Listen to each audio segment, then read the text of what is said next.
இன்றைக்கி நான் வந்து ஒரு சூப்பரான ஹேர் டை ஆயில் தாங்க என் ஹேரில் அப்ளை பண்ணியிருக்கேன். எந்த அளவுக்கு கருகருன்னு இருக்குது பாருங்கள்.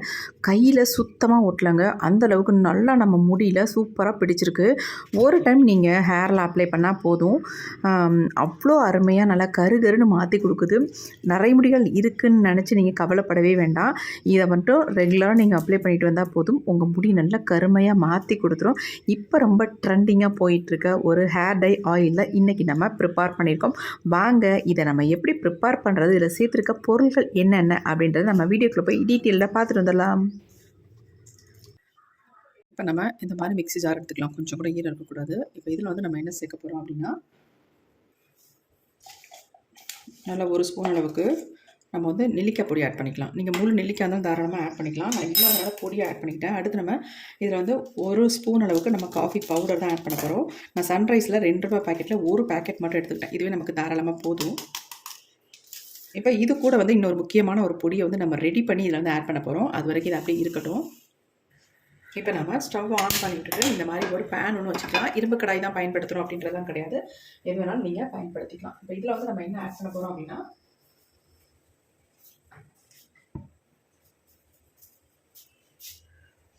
பேன் வந்து கொஞ்சம் சூடானதுக்கு அப்புறமேட்டு நம்ம 2 ஸ்பூன் அளவுக்கு கருஞ்சீரகத்தை ஆட் பண்ணிக்கலாம். இதை நீங்கள் அதிகமாக கூட ரெடி பண்ணி வச்சுக்கலாம், எப்பப்போ தேவையோ அப்பப்போ பயன்படுத்துறதுக்கு. இப்போ இந்த கருஞ்சீரகம் கொஞ்சம் வறுபடட்டும். அடுத்து நம்ம இது கூட இன்னொரு பொருளையும் ஆட் பண்ணிக்கலாம்.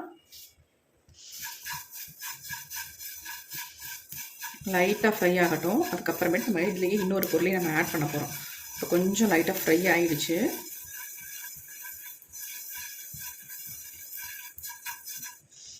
அடுத்து நம்ம இது வந்து 2 ஸ்பூன் அளவுக்கு வெந்தயத்தை ஆட் பண்ணிக்கலாங்க. இப்போ இந்த வெந்தயமும் கருஞ்சீரகமும் நமக்கு நல்லா வந்து வறுபட்டு வரட்டும். உங்களுக்கு வந்து டை அப்ளை பண்ணும் பொழுது, ஹேர் டை ஆயில் அப்ளை பண்ணும் பொழுது சும்மா நார்மலாகவே தலையில் அரிப்பு, இந்த மாதிரி எரிச்சல், இந்த மாதிரி பொடுகு, இந்த மாதிரிலாம் இருக்குன்னா இது கூடவே வந்து ஒரு 5 மிளகு வந்து ஆட் பண்ணிக்கோங்க. இப்போ நான் வந்து ஒரு 5-6 மிளகு மட்டும் ஆட் பண்ணிக்கிறேன். அதிகமாக ஆட் பண்ணுற அவசியம் இல்லை. 5-6 மிளகு மட்டும் ஆட் பண்ணிக்கோங்க இது கூட. இப்போ இது மூணுமே நல்லா நமக்கு வறுபட்டு வரட்டும்.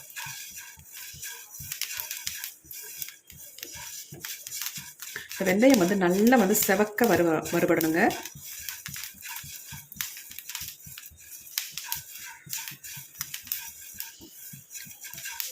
மிளகு நீங்கள் சேர்க்கறதுனால தலையில் அரிப்பு இருந்தாலோ பொடுகு இருந்தாலோ எந்த பிரச்சனைகள் இருந்தாலும் உங்களுக்கு வந்து க்யூர் பண்ணி கொடுக்கும்.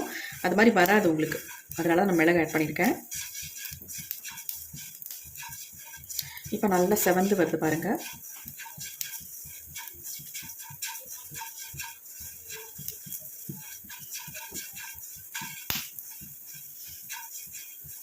மிளகு உங்கள்கிட்ட முழுசாக இல்லை அப்படின்னா பொடியாக கூட தாராளமாக நீங்கள் ஆட் பண்ணிக்கலாம். கடைசியாக பொடியை வந்து ஆட் பண்ணிக்கோங்க.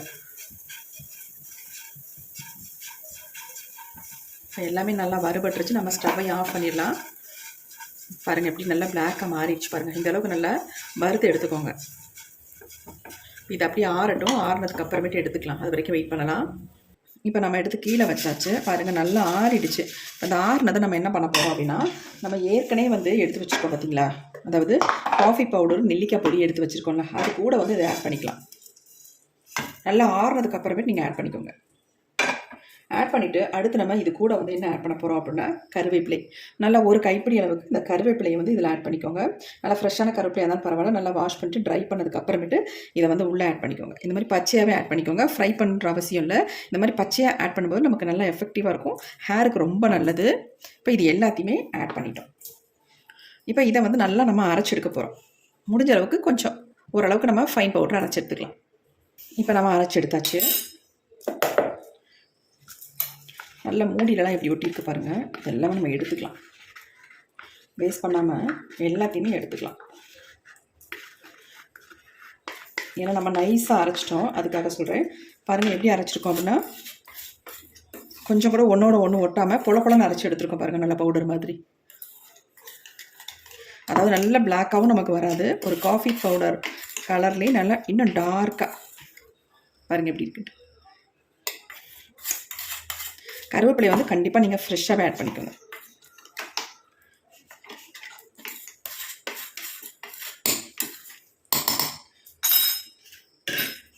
இப்போ நம்ம அடுத்து ஹேர் டை வந்து ரெடி பண்ண போகிறோம்.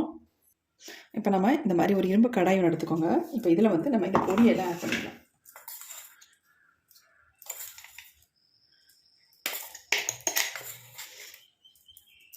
அரைச்ச எல்லா பொடியும் இதில் வந்து ஆட் பண்ணியாச்சு.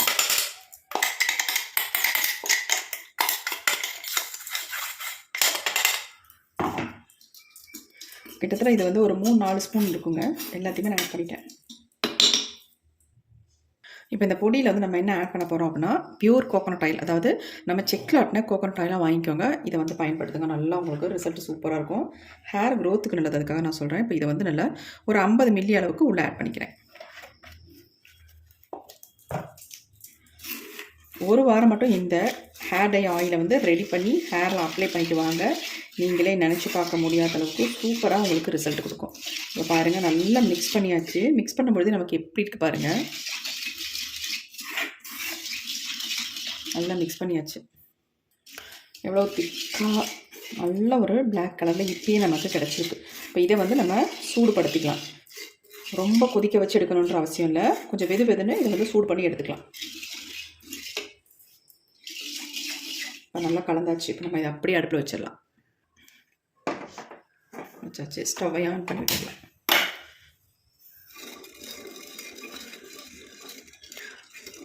கருவேப்பிலையை நீங்கள் சேர்த்து அரைக்காமல் இருந்தீங்கன்னா கூட இந்த மாதிரி கொதிக்க வைக்கும் பொழுது சூடானதுக்கு அப்புறமேட்டு இதில் வந்து நீங்கள் ஆட் பண்ணிக்கலாம். ஆட் பண்ணிட்டு அப்புறம் வடிகட்டிட்டு நீங்கள் யூஸ் பண்ணிக்கலாம். நமக்கு தலபலன்னு கொதிச்சு வரக்கூடாது. லைட்டாக நுர கட்டி வந்தால் போதும் நமக்கு.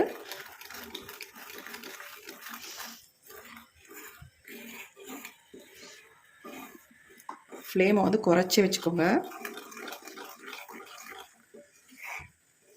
நல்ல நுரக்கட்டி வருது பாருங்கள். எடுத்தோடனே உங்களுக்கு அதிகமாக நீங்கள் வந்து ரெடி பண்ணிக்காதீங்க. 50 மில்லியில் ரெடி பண்ணி உங்கள் ஹேரில் 1 வீக் மட்டும் அப்ளை பண்ணுங்கள். சூப்பராக உங்களுக்கு ரிசல்ட் கிடைக்கும். இப்போ லைட்டாக நமக்கு சூடாயிடுச்சு. போதும், ஆஃப் பண்ணியாச்சு. ரொம்ப வந்து புகை வந்துடக்கூடாது. அந்த மாதிரி நீங்கள் இதை வந்து கொதிக்க வச்சு எடுத்துக்கோங்க. எப்படி இருக்குது பாருங்கள். இப்போ அந்த டையை வந்து நம்ம கீழே எடுத்து வச்சாச்சு. இது கொஞ்சம் ஆறட்டும். சூடாக இருக்கு இல்லையா, ஆறட்டும்.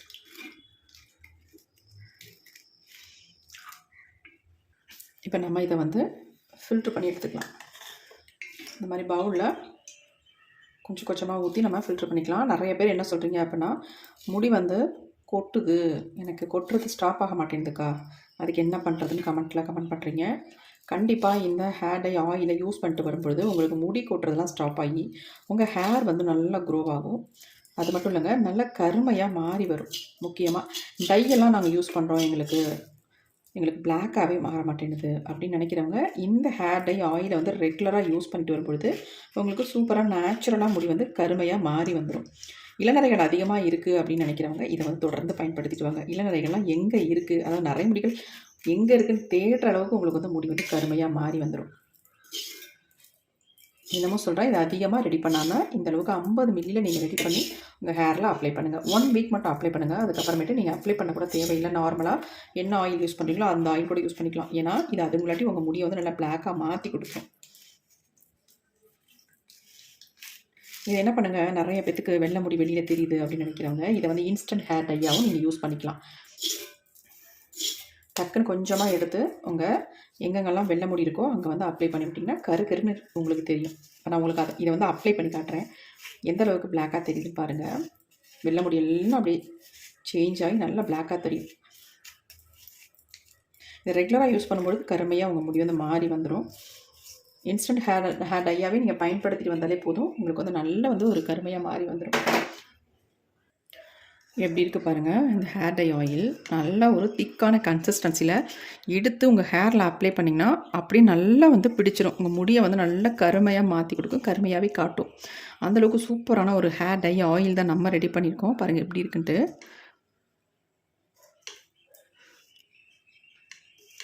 முக்கியமாக இதை வந்து ரெகுலராக நீங்கள் யூஸ் பண்ணுங்கள். 1 வீக் மட்டும் யூஸ் பண்ணாலே போதும், சூப்பராக உங்களுக்கு ரிசல்ட் கிடைக்கும். சின்னவங்கலேருந்து பெரியவங்க வரைக்கும் எல்லாருமே இந்த ஹேர் டை ஆயிலை வந்து யூஸ் பண்ணலாங்க. பாருங்கள் எப்படி கொட்டுது பாருங்கள். கொஞ்சமாவது உங்களுக்கு ப்ரௌன் ஷேட் ஏதாவது தெரியுதா? ஒன்றுமே தெரியாது. ஏன்னா ஃபுல்லாகவே நல்லா பிளாக்காகவே இருக்குது பாருங்கள். பாருங்கள் எப்படி இருக்குன்ட்டு.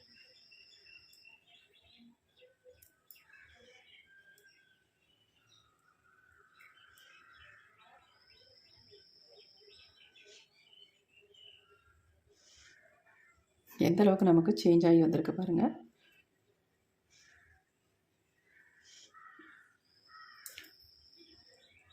கண்டிப்பாக ட்ரை பண்ணி பாருங்கள். ட்ரை பண்ணி பார்த்துட்டு எப்படி இருந்துச்சுன்னு உங்கள் கமெண்ட் பாக்ஸில் கமெண்ட் பண்ணுங்கள்.